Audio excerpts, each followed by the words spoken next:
India की जो GDP growth rate है दैट हैज रीच्ड एट 8.2%। 8.2%। आप यहीं से अंदाजा लगा लें, डिस्पाइट व्हाट, डिस्पाइट दी जो टैरिफ थे। तो it means that India has the capability. This is what many people are saying. Modi साहब ने भी कल इसको लिंक किया कि इंडिया की इकोनॉमी ग्रो कर रही है 8.2% इन द क्वार्टर, ये जो सितंबर में हुआ, ये क्योंकि पिछला क्वार्टर था टैरिफ से लगने से पहले। पहले 7.8% थी। सो ये जो डाटा है ये गवर्नमेंट की स्टैटिस्टिक्स मिनिस्ट्री ने रिलीज किया। पैगाम सिर्फ ट्रंप साहब को भेजा है इंडिया ने, और ट्रंप साहब को ये कहा है कि मुझे कोई फर्क नहीं पड़ता, आई डो नॉट केयर, आप जो मर्जी कर लें। आप हमें अगर आइसोलेट करना चाह रहे हो तो कर लो, मैं इससे घबराने वाला नहीं हूं। This is what I understand. So Modi साहब अपनी जो फॉरेन पॉलिसी है और जो इकोनॉमी है और अपने आप को इस पोजीशन पे ले आए हैं कि वो कह रहे हैं कि जी हमने तरक्की करनी है।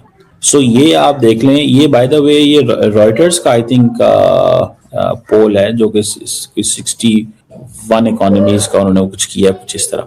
सो इंडिया ने फास्टेस्ट ग्रोथ इन 6 क्वार्टर्स वो कह रहे हैं। अच्छा, इंडिया की जो ग्रोथ है वो जारी बात है that is because of the consumer spending. Consumer ही बहुत ज्यादा है उनके पास। गवर्नमेंट मुसलसल एक चीज को देख रही है, डिमांड। इन्फ्लेशन जो है वो तो ठीक है, इतनी नहीं बढ़ी, लेकिन मैन्युफैक्चरिंग या प्राइवेट कंजम्पशन या इन चीजों को देखते हुए वो they are into this game. So वो पिछले 18 महीने में वो कह रहे हैं कि जुलाई से लेके इस पीरियड तक वो कर रहे हैं, और वो कह रहे हैं कि since we are the 5th largest economy, Modi साहब ये कह रहे हैं। अब ये जो कुछ इंडिया कर रहा है ना, दिस इज अ मैसेज, ये एक मैसेज है अमेरिका को, ठीक है जी, कि भाई हमें कोई परवाह नहीं है। ये सारी की सारी नरेंद्र मोदी साहब अपने आप को उन्होंने पिच किया है। और अगर आप इस चीज को देखें कि जो मोदी साहब ने ये चीज करके अब हो सकता है कि मोदी साहब ज्यादा कॉन्फिडेंट हों, और कॉन्फिडेंट होने की वजह से वो ट्रम्प को कहें कि पायन हम तो तुम्हारे से जो डील करेंगे वो तुम्हारी टर्म्स एंड कंडीशन पे नहीं करेंगे।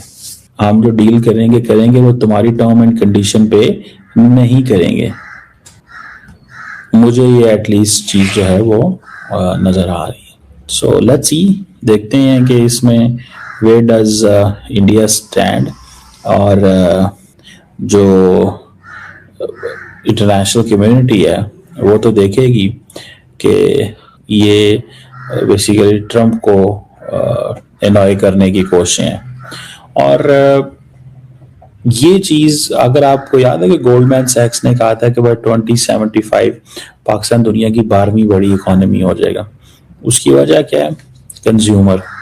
अच्छा, मुझे इस चीज की समझ नहीं आई, 250 मिलियन पाकिस्तान का कंज्यूमर है, but the world is not paying much attention to this 250 consumer. एक वक्त आएगा कि इंडिया ही सारी बात है, अगर हमारी बात ही 50 करोड़ हो जाती है, 60 करोड़ हो जाती है, ठीक है ना, तो ये एक आपको दुनिया के जो बाकी मैन्युफैक्चरर होते हैं they keep looking towards Pakistani side. मैं देख रहा था कि पाकिस्तान का सिर्फ जो फूड का इंपोर्ट बिल है, मेरा ख्याल है वो एक महीने में कोई 3-4 अरब डॉलर का है। पाकिस्तान का फूड इंपोर्ट बिल, यानी कि जो चीजें खाने पीने की हम बाहर से मंगवाते हैं, ठीक है जी। सो ये that is something which is in front of us, और हमारी भी यही जो डोमेस्टिक कंजम्पशन है दैट इज देयर। ये किस तरह डोमेस्टिक कंजम्पशन जाएगी, क्या होगी और कैसे चीजें चलेंगी, और सबसे बढ़ के ये है कि हमारी 250 मिलियन की जो कंज्यूमर है वो तो दुनिया को अट्रैक्ट नहीं कर रहा। मेरा ख्याल है कि ये इसकी वजह शायद ये है कि इंडिया का जो कंज्यूमर है वो अपर क्लास भी तगड़ा है, अपर मिडिल क्लास भी तगड़ा है, मिडिल क्लास भी सही है। तो दैट्स व्हाट जिसको कहते हैं ना, ये चीज नजर आ रही है मुझे, ठीक है जी। लेट्स सी, देखेंगे कि इसमें क्या चीज जो है वो आती है सामने, कि ये चीज कितनी देर चलेगी और कितने कितना ताकतवर इंडिया रहता है इसकी वजह से। ये चीज़ चाइना को भी स्ट्रेंथन करती है। बाय द वे मैं आपको बात बताऊं कि चाइनीज जो है ना, वो भी इस चीज़ को महसूस करते हैं कि हमें कोई परेशान होने की ज़रूरत नहीं है, क्योंकि हमारी खुद बड़ी इकोनॉमी है। तो जो हम दुनिया को एक्सपोर्ट करते हैं वो तो हम ठीक है, added advantage and all that, ठीक है ना जी, वो तो हम करते ही करते हैं। लेकिन अब वो कहते हैं ना कि अब इंडियंस क्या सोचते हैं कि हमारी जो सही ऑटोनॉमी है उसमें वो एक कॉन्फिडेंस चाहिए, और वो मोदी कॉन्फिडेंस दिखा रहे हैं, ठीक है ना जी। अभी पिछली 2-3 दहाइयाँ, जो 2-3 डेकेड्स हैं, इंडिया ने अपनी इकोनॉमी को मॉडर्नाइज किया है। इंडियंस कहते हैं कि हम सरेंडर नहीं करेंगे।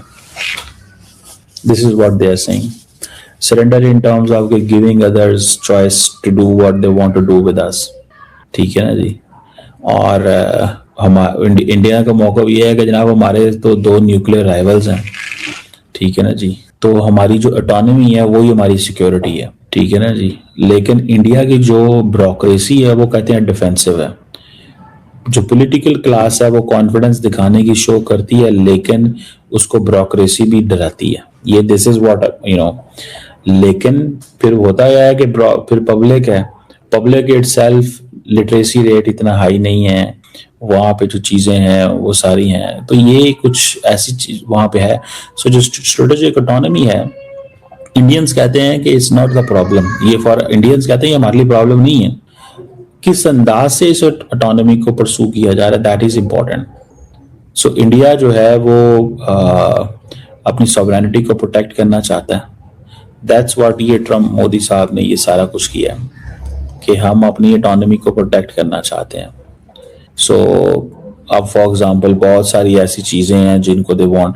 अब मल्टी अलाइनमेंट की बात होती है, जो मल्टी अलाइनमेंट की जो, या फ्रीडम ऑफ एक्शन की बात करते हैं, या जो इकोनॉमी जो है वो जो स्ट्रेटेजिक उसकी जो डायरेक्शन है उसकी बात करते हैं, तो दैट इज द पॉइंट। अब देखें जो रशियन ऑयल वो ले रहे थे, रशियन ऑयल जो ले रहे थे जिससे वो सप्रेस कर रहे थे अपनी डोमेस्टिक इन्फ्लेशन को, अब उसमें भी मसला आएगा।